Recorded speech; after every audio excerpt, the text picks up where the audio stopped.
Hello friend, आप सबको हमारे चैनल टेक्निकल मैक्स में बहुत बहुत स्वागत है। आज मैं आप सबको 2022 में आने वाली सबसे बहुप्रतीक्षित मूवी के बारे में बताने जा रहा हूं, जिसका नाम है पृथ्वीराज। वैसे तो ये बहुप्रतीक्षित फिल्म है। अब फिल्म आने के बाद पता चलेगा कि फिल्म कैसी है। इसका संभावित डेट है 21 जनवरी। ये अक्षय कुमार की बहुप्रतीक्षित फिल्म है। बहुप्रतीक्षित इसलिए, ये महत्वाकांक्षी फिल्म भी इसको कह सकते हैं अक्षय कुमार की एक, क्योंकि पहला बार अक्षय कुमार किसी फिल्म में, हिस्टोरिकल फिल्म में काम कर रहे हैं। और दूसरी बात है कि फिल्म जो है यशराज फिल्म के बैनर तले आ रहा है। इसका निर्देशन किए हैं आदित्य चोपड़ा। तो यशराज फिल्म के बैनर तले अधिकतर फिल्में सफल रही है। बहुत भव्यतापूर्ण ढंग से बनाई जाती है। यशराज बैनर की फिल्में अपने भव्यता के लिए बहुत प्रसिद्ध है। तो इसलिए भी लोग वेट कर रहे हैं इस फिल्म का। तो मैं इस वीडियो में पृथ्वीराज फिल्म का रिव्यू लेकर नहीं आया हूं, क्योंकि फिल्म अभी आई नहीं है। मैं इस वीडियो में पृथ्वीराज चौहान के बारे में बताऊंगा कि पृथ्वीराज चौहान की स्टोरी क्या है, पृथ्वीराज चौहान कौन थे, आखिर पृथ्वीराज फिल्म में ऐसा क्या दिखाया जाएगा किस कहानी पर पृथ्वीराज मूवी बेस्ड होगा। तो इसके टीजर तो पहले ही आ चुके थे, तो टीजर देखकर ही अंदाजा लग रहा था कि फिल्म कैसी बनी है। तो चलिए मैं शुरू करता हूं। शुरू करने से पहले एक बार फिर मैं आपको याद दिला दूं कि आप हमारे चैनल को सब्सक्राइब कर लें तथा बेल आइकन को दबा दें, जिससे आपको इस प्रकार के वीडियो का नोटिफिकेशन सबसे पहले मिले। तो फ्रेंड, सबसे पहले मैं आप लोग को बताऊंगा कि पृथ्वीराज चौहान कौन थे। पृथ्वीराज चौहान कौन थे और भारतीय इतिहास में उनकी क्या भूमिका रही है। तो कहानी को बहुत संक्षिप्त में मैं बता देता हूं। पृथ्वीराज चौहान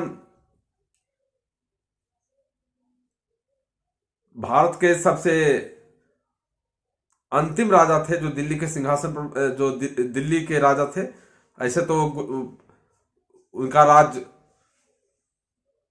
बहुत, पृथ्वीराज चौहान का राज बहुत फैला हुआ था, बहुत विकसित था उस जमाने में, 1190 के दशक में। तो पृथ्वीराज जो मूवी बनी है वो उनके ही दरबारी कवि चंदबर दाई के द्वारा लिखा गया किताब पृथ्वीराज रासो पर आधारित है। लेकिन पृथ्वीराज रासो और हिस्ट्री का थोड़ा सा कहानी थोड़ा डिफरेंट हो जाता है। तो पृथ्वीराज रासो के अनुसार पृथ्वीराज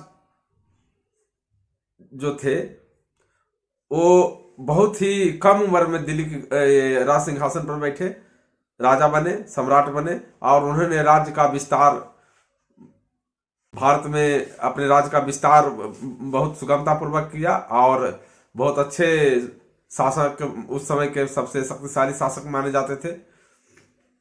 पृथ्वीराज चौहान जो थे हरियाणा, पंजाब, गुजरात, ये सारे, दिल्ली, ये सब क्षेत्र में अपने राज्य का विस्तार किया। और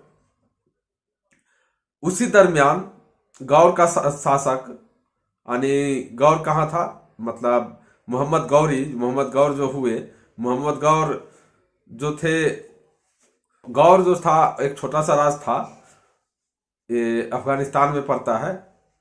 तो मोहम्मद गौरी, ऐसे तो भारत पर समय समय पर विदेशी आक्रमण होते रहे हैं, लेकिन उस समय मोहम्मद गजनबी और के बाद मोहम्मद गौरी का अटैक भारत पर होता रहा, जो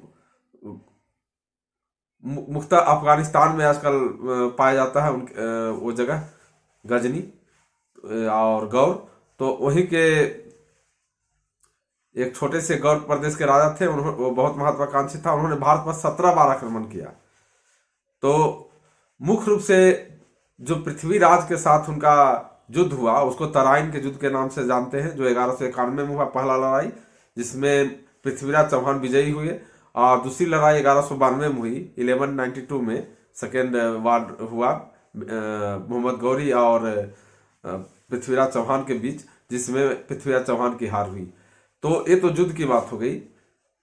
अब पृथ्वीराज के दूसरे पहलू पर बात करते हैं। पृथ्वीराज कन्नौज के राजा जयचंद की पुत्री संजुक्ता से प्यार करते थे, संजुक्ता भी उनको चाहती थी। और जिस दिन संजुक्ता की शादी होना तय हुआ, स्वयंवर रचाया गया, उस दिन पृथ्वीराज के पुतला को बेइज्जती किया गया। और उसी दिन संजुक्ता की सहमति से पृथ्वीराज चौहान संजुक्ता का अपहरण कर लेते हैं।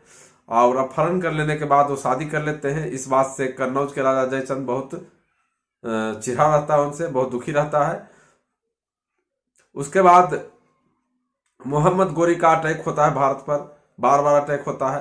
तो जब निर्णायक युद्ध होता है तो युद्ध में जयचंद गोरी का साथ दे देता है, जिससे पृथ्वीराज की हार हो जाती है। और पृथ्वीराज को बंदी बनाकर जयचंद और उसके दरबारी कवि तो चंद्रवरदाई थे, जिन्होंने पृथ्वीराज रासो की रचना की है, उनको भी बंदी बनाकर साथ में लाता है। पृथ्वीराज चौहान शब्दवेदी बाण चलाना जानते थे।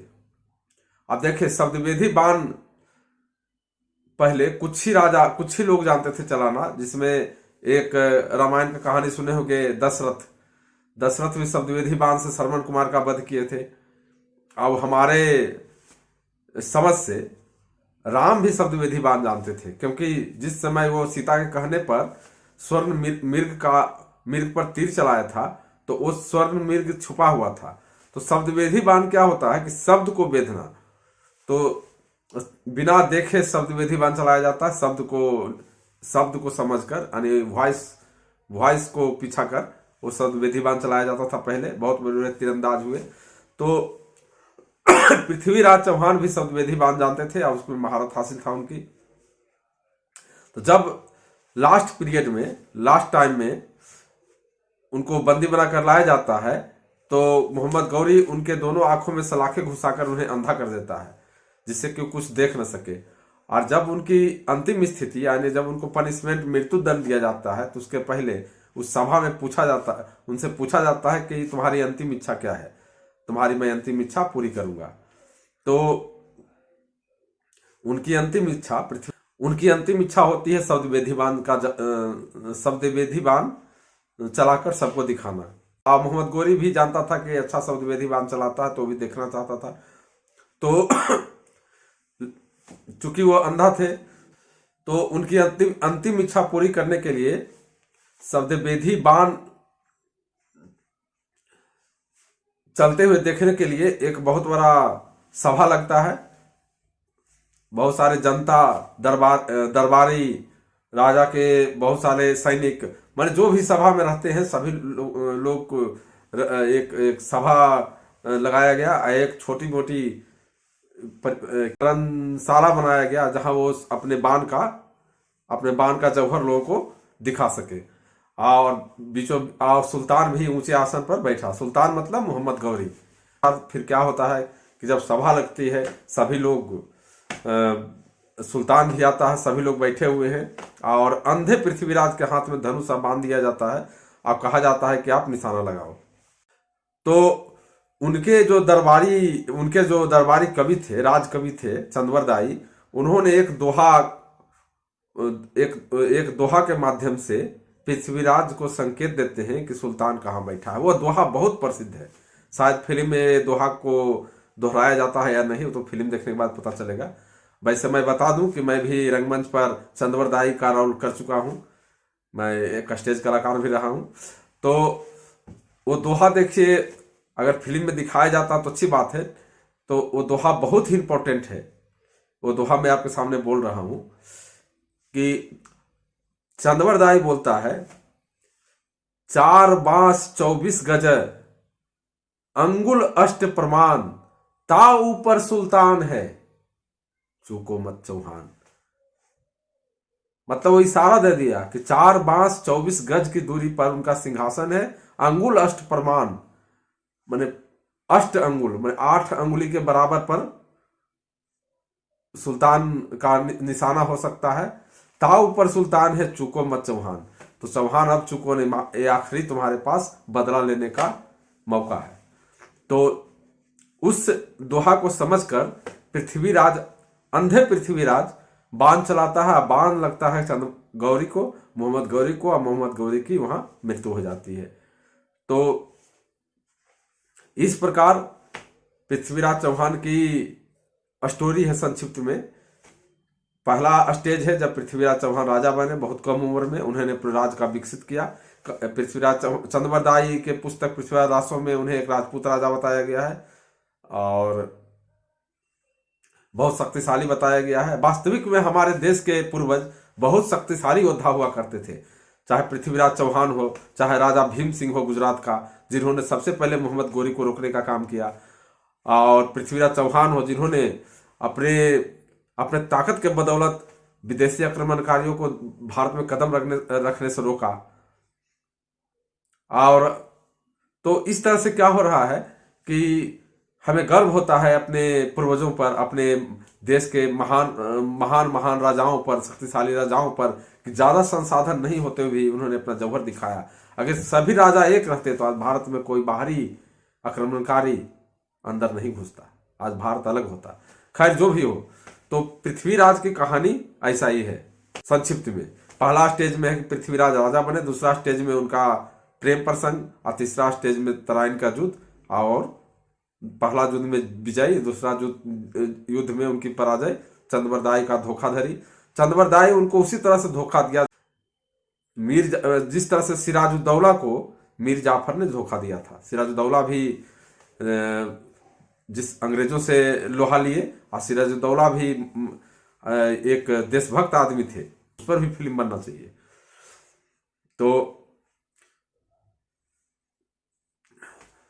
इस तरह से देखिए, जयचंद के धोखाधड़ी से क्या हुआ, पृथ्वीराज चौहान हार गए और भारत उस समय गुलामी की जंजीर में चली गई। दिल्ली का सल्तनत मोहम्मद गौरी के हाथ में चला गया। लेकिन जयचंद जो पृथ्वीराज को धोखा दिया, उसको भी गौरी ने नहीं छोड़ा। 1194 में देखिए, 1191 में हुआ तराइन का प्रथम युद्ध, 1192 में हुआ तराइन का दूसरा युद्ध, और चंदावर के युद्ध में गौरी ने जयचंद का भी सफाया कर दिया।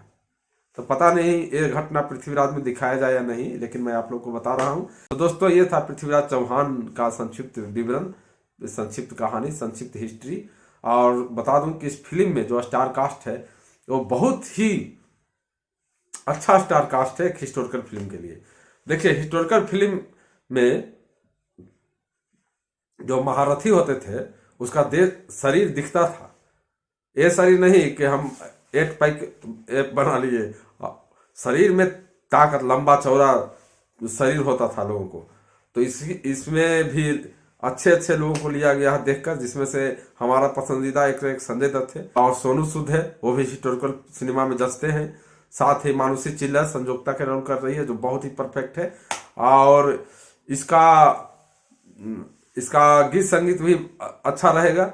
संगीत इसमें संचित बलहारा, अंकित बलहारा का, तो गीत संगीत भी सिचुएशनल होगा। पहली बात है कि यशराज मूवी के बैनर तले फिल्म अच्छी ही रहती है, भव्य रहती है। कोई भी फिल्म आप देख लो पहले, और निर्देशन अच्छा होगा।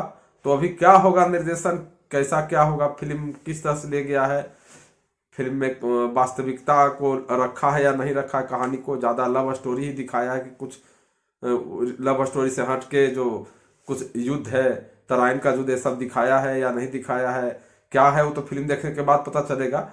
लेकिन यशराज बैनर की फिल्म है, इसलिए अच्छा ही होगा। तो चलिए, हम भी आपके जैसा फिल्म का वेट कर रहे हैं, और आप हमें कमेंट कर बताइए कि पृथ्वीराज पर बनने वाली पिक्चर का आप कितना इंतजार कर रहे हैं, और पृथ्वीराज के बारे में आप कैसा सोचते हैं। धन्यवाद।